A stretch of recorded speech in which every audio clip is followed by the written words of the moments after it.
So as far back as I can remember, I've always wanted to be a performer. It wasn't about being in the spotlight.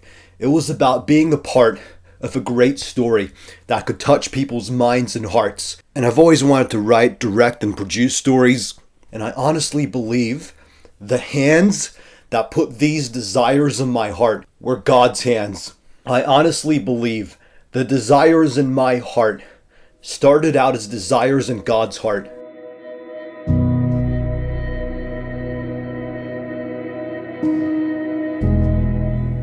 I honestly believe the desires in my heart started out as desires in God's heart. But I have dealt with discouraging voices from church and other places. Now I've heard a lot of encouraging voices. From church and other places, but you tend to really feel the discouraging voices. And how I've often felt is that whenever I share my creative desires with certain people, I honestly feel like I'm seen as someone following worldly desires instead of godly desires. And as someone who wants to follow God with all my heart, I don't want to be seen as someone following worldly desires. So for a lot of my life as a Christian, I have not followed my creative desires with all my heart. And the cost of not following my creative desires with all my heart has left me so unsatisfied with my life.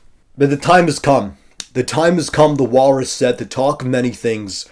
The time has come for me to follow my creative desires with all my heart. That as I do so, I just want to feel a certainty in my heart that I'm following God's road, not my road or anyone else's road.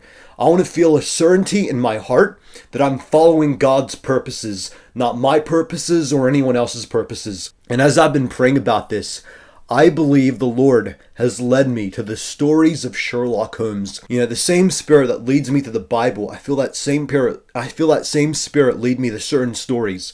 And one of them being the Sherlock Holmes stories. I believe there are things in the Sherlock Holmes stories that touch my heart.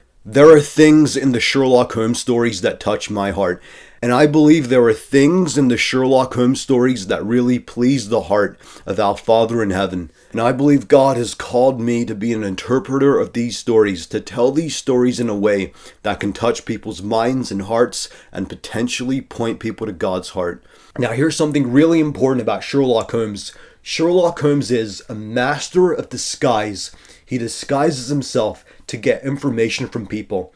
And to get information from people without them suspecting they're interacting with a master detective, Sherlock Holmes has to be a master of disguise. And in the very first Sherlock Holmes short story, A Scandal in Bohemia, Sherlock Holmes disguises himself as a clergyman. And this is what Dr. Watson says. He says, "It was not merely that Holmes changed his costume, his expression, his manner. His very soul seemed to vary with every fresh part he assumed. The stage lost a fine actor, even as science lost an acute reasoner when he became a specialist in crime."